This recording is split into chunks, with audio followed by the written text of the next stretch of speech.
calquera cousa cultural.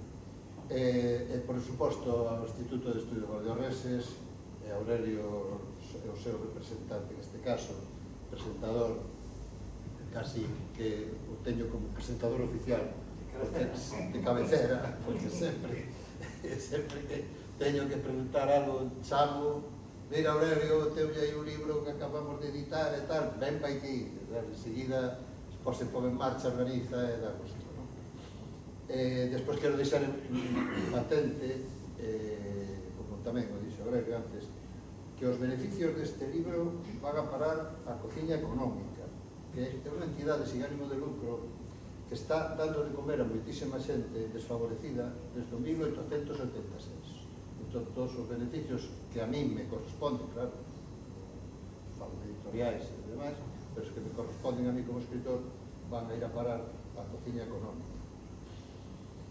E bueno,